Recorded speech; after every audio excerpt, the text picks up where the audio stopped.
Et donc, bonjour à tous, on se retrouve euh, encore une fois en ma compagnie, cette fois-ci en M4 Sherman, tier 5 américain, qui va jusqu'à la branche du T29 et du T110-5, qui sont de très bons chars, voire d'excellents chars.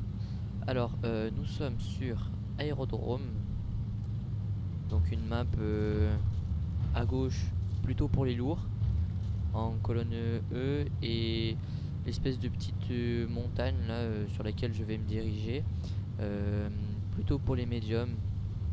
Mais bon, on peut voir qu'après il y a des exceptions, par exemple le T14 à ma droite qui va sur la colline, ou alors même le M4A3E2 qui est un médium qui va vers les lourds. Mais bon, de toute façon chacun fait comme il veut, c'est une map un peu diverse et variée. On fait un peu ce qu'on veut dessus, et souvent ça marche, et quand ça marche pas, bah, ça rate.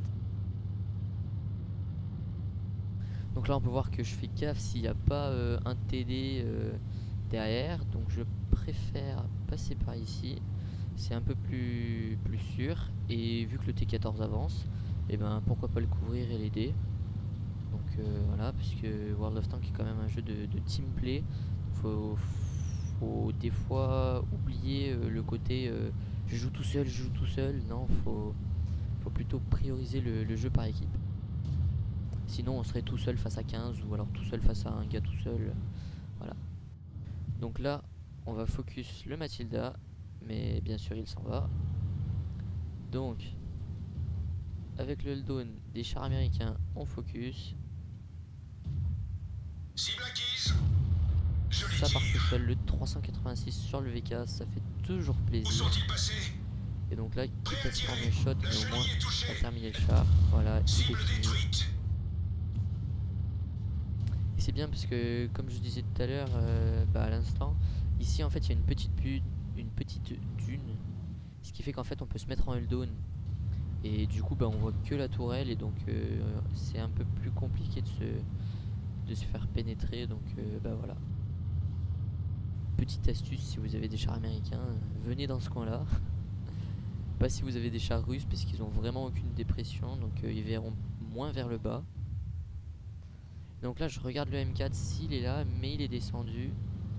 Et je vois que le M3 lié à ma gauche va peut-être avancer. Là je fais attention quand même, puisqu'il y a le stock 4.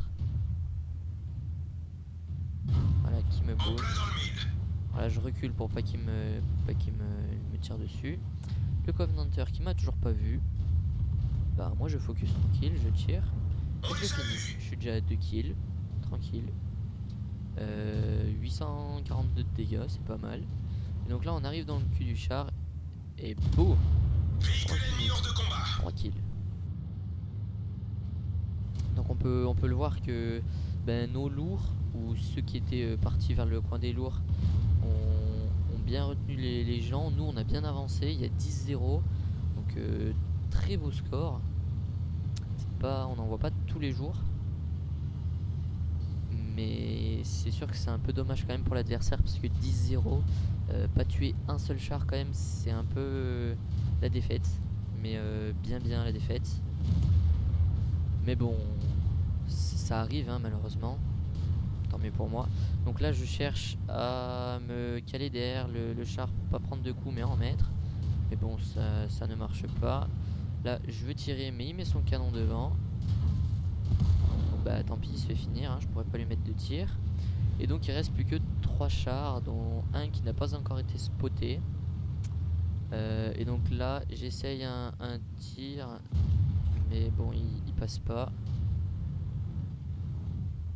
Alors là le VK qui m'a toujours pas remarqué. Ah bah si, trop tard. On le tue. Comme ça je prends les dégâts des autres, dégâts bonus. Et donc là je sais pas pourquoi j'avais loadé une hit. Alors là on voit très clairement qu'elle passe pas hein, mais bon elle est passée, donc tant mieux. Et donc on termine avec 4 kills, 1472 de dégâts, la master et un gros calibre. Et donc comme d'habitude je vous mettrai le lien des résultats de bataille dans la description, en espérant que ça vous aura plu. Et bye bye à tous, à la prochaine.